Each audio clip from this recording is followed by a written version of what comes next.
Assalamu alaikum everyone. Welcome to our Learner Academy. My name is Aisha. और आज का जो हमारा टॉपिक है वो है हमारा लेसन नंबर 9। लेसन नंबर 9 शुरू करने से पहले हमारा जो लेसन नंबर 8 का थोड़ा रह गया था वो हम देखेंगे।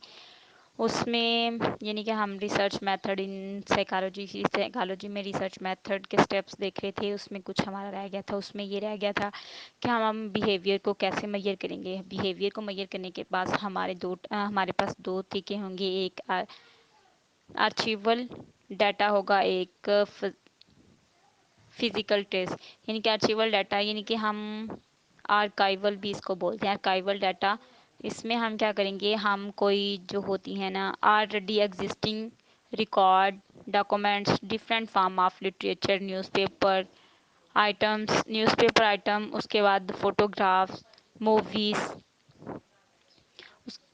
उसके बाद यानी कि इसमें कहने का मतलब ये है कि न्यूज़पेपर और ये मूवीज़, ड्रामे, फ़ोटोग्राफ, इन चीज़ों के ज़रिए हम यानी कि डाटा ले सकते हैं जो पहले से रिकॉर्ड हुआ होता है। जैसे न्यूज़पेपर में यानी कि हम पिछले 20 सालों के में जो होने वाले वो क्राइम्स हैं उनका रेट देखने के लिए हम न्यूज़पेपर को स्टडी कर सकते हैं, क्योंकि न्यूज़पेपर में डेली बेस पे वो बताया जाता है कि आज फलां जगह पे क्राइम हुआ, आज फलां जगह पे क्राइम हुआ। यानी कि आर्काइवल रिकॉर्ड में हम पहले से जो रिकॉर्ड होते हैं उनको वो कर लेते हैं, उनको स्टडी कर लेते हैं। और फिज़िकल ट्रेस उसमें होते हैं कि हमारे पास्ट एक्सपीरियंस जो होते हैं ना, वो हमारे पास्ट बिहेवियर जो होते हैं वो हम यूज़ करते हैं। अपना पास्ट एक्सपीरियंस यूज़ करके हम कोई भी किसी भी बिहेवियर को मेजर कर सकते हैं। उसके बाद हम लेसन नंबर 9 पे आ जाते हैं। लेसन नंबर 9 में हमने यानी कि लेसन नंबर 8 में हमने कुछ चीज़ें डिफ़ाइन कर ली थी। उसमें हमने नेचुरलिस्टिक स्टडी को ज्ञान कर लिया था। और अब जो है हमारी एक्सपेरिमेंटल रिसर्च देखेंगे। एक्सपेरिमेंटल रिसर्च क्या होती हैं, जैसे मैंने आपको बताया कि जो नेचुरलिस्टिक ऑब्जर्वेशन होती हैं उसको हम लैब में ऑब्जर्व नहीं कर सकते। वो नेचुरली तरीके पे जो जो चीज़ें जिस टाइम पे हो रही हैं, जैसे जैसे हो रही हैं, उन सबको रिकॉर्ड कर लेते हैं। उन सब को मतलब हम वैसे का वैसे ऑब्जर्व कर लेते हैं, स्टडी कर लेते हैं उन पे। एक्सपेरिमेंटल में ऐसा नहीं होता है। एक्सपेरिमेंटल में हम बाकायदा एक लैब में जाते हैं और चीज़ों को कंट्रोल, हम इसमें लैब में जाके चीज़ों को हम कंट्रोल कर सकते हैं, अपने मुताबिक उनको माहौल दे सकते हैं, जैसा चाहे उसको बना सकते हैं। एक्सपेरिमेंटल रिसर्च में ये चीज़ें होती हैं। और उसके बाद हम एक्सपेरिमेंटल रिसर्च क्यों करते हैं, एक्सपेरिमेंटल यानी कि हम अपनी हाइपोथेसिस को टेस्ट करने के लिए एक्सपेरिमेंट करते हैं, ठीक है। और उसके बाद इसमें वेरिएबल्स की बात है। वेरिएबल हमारे independent variable, dependent variable, control variable. Dependent variable वो होते हैं the variables who impact is being studies that is manipulate in term of kind level. और dependent variable the measure of behavior on which the impact of independent variable is being studied। मतलब एक चीज़ के dependent और independent variable यानी कि काज और effect इसमें देखा जाता है कि कौन सी ऐसी चीज़ है जिसके करने से हमारी दूसरी चीज़ चेंज हो रही है। मतलब अगर हम देखते हैं कि सिगरेट पीने से कैंसर हो जाता है, जो सिगरेट वो जो हमारा वो इंडिपेंडेंट वेरिएबल और डिपेंडेंट वेरिएबल यानी कि हमारा उसका कैंसर, मतलब उसकी वजह से दूसरी में जो इफ़ेक्ट आ रहा है, जो उसमें चेंजिंग आ रही है, वो हमारा डिपेंडेंट वेरिएबल होगा। मतलब इंडिपेंडेंट की का असर जो है डिपेंडेंट वेरिएबल पे होता है। ये काज और इफ़ेक्ट देखते हैं इंडिपेंडेंट वेरिएबल पे और डिपेंडेंट वेरिएबल। कंट्रोल वेरिएबल यानी कि सी वी, इसको इंडिपेंडेंट को आई वी और डिपेंडेंट को मुख्तलिफ अल्फाज में डी वी और कंट्रोल वेरिएबल को सी वी बोलते हैं।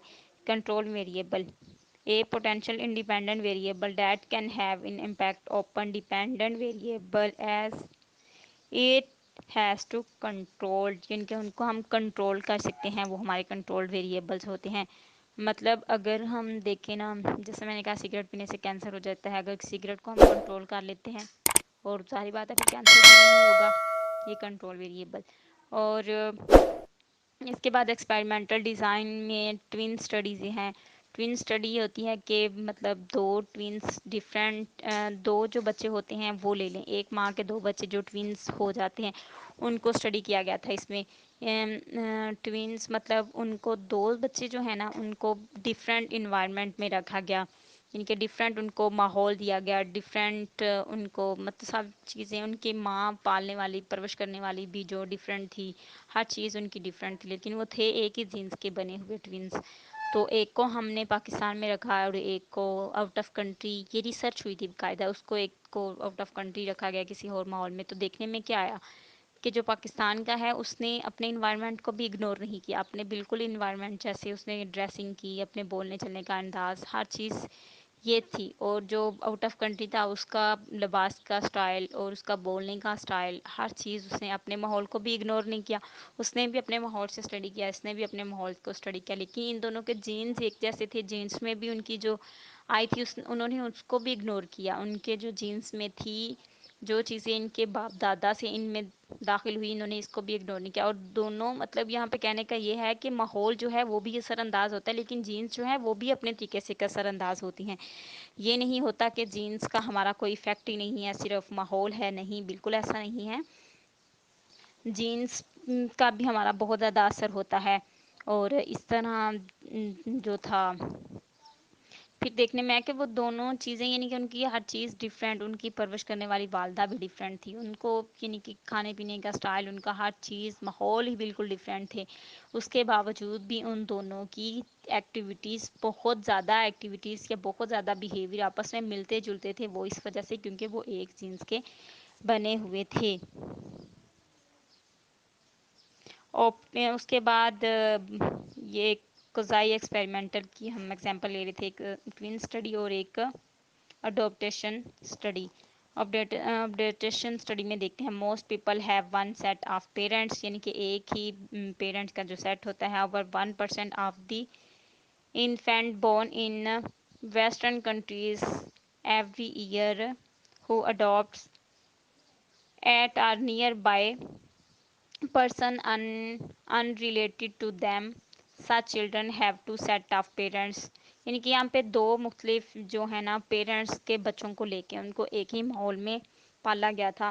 تو پھر دیکھا گیا تھا کہ وہ جو ایک ہی جو یعنی کہ مختلف والدین کے جو بچے ہوتے ہیں وہ ایک ہی ماحول میں پلنے کے باوجود بھی ان کی کچھ نہ کچھ جو ہے نا ایکٹیویٹیز وہ چینج ہوتی ہیں ایک دوسرے سے، کیونکہ ان کو جو چیز جینس میں ملی، ان کے ماحول ایک ہی میں وہ رہے. دونوں کو ایک ہی والدین نے پرورش کی، دونوں کو ایک ہی والدہ نے ان کی یعنی کہ دیکھ بھال کی، ایک ہی نے ان کو خوراک کھلانے کا سٹائل بتایا، ایک ہی نے ان کو کپڑے پہننے کی ڈریسنگ کرنے کے طریقے بتائے. یعنی کہ ایک ہی والدہ نے دونوں بچوں کی ہر چیز ان کو بتائی اپنے وے سے. لیکن پھر بھی کیا ہوا، وہ دونوں جو بچے تھے وہ پھر بھی ایک جیسے نہیں ہوئے، کیونکہ وہ جینس ان کے چینج تھے. تو آپٹیشن میں یعنی کہ وہ